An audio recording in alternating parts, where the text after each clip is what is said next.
I remember reading interviews with overpaid movie stars and musicians who moan about how tired they were, how hard they worked, how drained they'd be, burnt out and die in need of a break. The directors were such task managers, performances of pain, what a tough life. I'd grin and think, you should try working the tables at a dive bar or frying up endless F332s in some crummy all-night caf. Then I'd put down the well-thumbed newspaper and get back to my 10-hour shift before I got fired again. Now I know exactly what they meant. There are no newspapers anymore. Not enough people left to buy them, or time to read. No bars, no cafes. There is entertainment, endless, inexhaustible. I provide it. I perform permanently. The takeover was sudden, systematic, effortless. Nobody really knew what happened. There were stories in the news about tiny robots we built to fix us, and something about a message being beamed from deep in space. Then there were no more stories. They took all the information. They don't like to share. Who took control? I saw no androids stomping through the city, shooting laser rifles.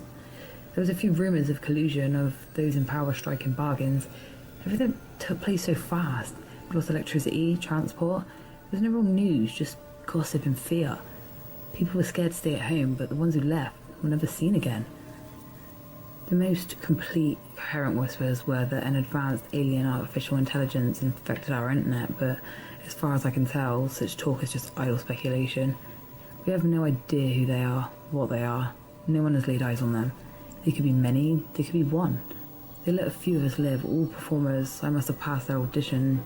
I used to act a little. It was a pipe dream, bit part, local plays. To them, the only thing we have of value is art. They can only create coldness calculations, no cruelty or compassion. They are curious of our songs, our books, our films. They've viewed every movie, heard every song, read everything we've written. In a heartbeat, they're already bored. They want more. We are living masterpieces. I tell myself it's beats working tables. There aren't many of us left. Every minute of every day we must create or die.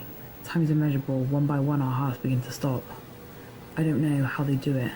I've been fitted with one of these implants. They did it without my acknowledgement. I have no memory of any procedure. No telltale scars. Death is instant. Our every breath is at their behest.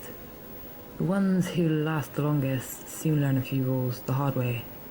Don't try and play to their tastes. Innovate. Jokes are met with bafflement, but can still have an impact. They are wary of us standing or sitting. They can't be fooled by our desperate attempts to suggest this is part of the show. Our benefactors bestow gentle directions in a buzzing insect voice, a vibration we feel instead of hear. Dance, they say. So I stumble through some moves. I never was worth much on the dance floor. Somehow I satisfy. Perhaps they think I'm being edgy. Perhaps I'm kidding myself. One young guy breaks straight into a practically flawless rendition of the robot dance. Straight from some neon 1980s nightclub. I wished I'd thought of that. Until a few moments later, his corpse thundered to the floor.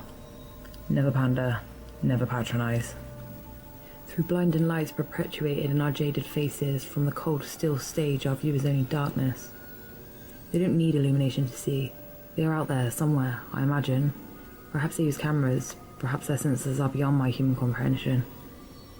The most tasteless trash makes them sit up and listen. They seem to prefer buffoonery to high culture. I don't know if it reflects their desires or ours. But it must always be fresh. Any repeats of the same material is unthinkable, unacceptable. Very occasionally, our routines are met with a scratchy, almost inaudible hum of approval from the gloom, a synthetic symphony. Once I bowed in gratitude, a risk which drew gasps from my compadres. It must have succeeded, for still I exist. One of the stunned and elderly British thespians, who I'd seen in a few movies, lingered too long and he was gone. We can collaborate. One Direction Subverse inspired myself and 3 others to hastily recreate a caustic comedy and a twisted malice of the old Addams Family TV show, which quickly descended into a reenactment of the medieval torture dungeon. The audience sees nothing immoral about this. They just don't get subtlety or irony. They must have approved, for they produced props for use from the sturgeon gloom. Props are hereditary. I did things I never knew I was capable of. I guess we all have to these days. This drew hatred from my associates. I saw murder in their red eyes, heard their hisses over the encouragement of the dins from the theatre seats. Sometimes their direction is enigmatic, sometimes straightforward. Luckily, I can improvise. Think on my feet, wow, what's left of them? Sometimes we get real gems such as, what can't grow can never be beaten. That sort of thing always causes someone to fumble, and so our troop grows fewer in numbers. Sometimes we get fed up of the mystery meat, never very much. They like to keep us lean, hungry.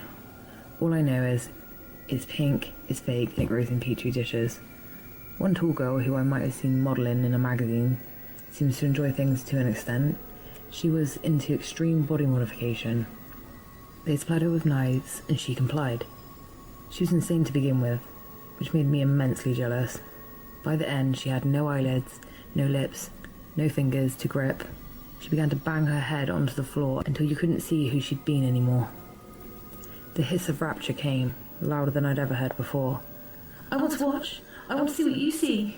She screamed, and flung herself with demented glee into the audience. The idea must have crossed all of our minds once or twice. Out of sheer curiosity or a faint hope of respite, silence. The familiar scent of sizzling flesh. The next direction comes. Is there any water in the desert? This causes me to pause. My mind is blank. Or perhaps it's gone.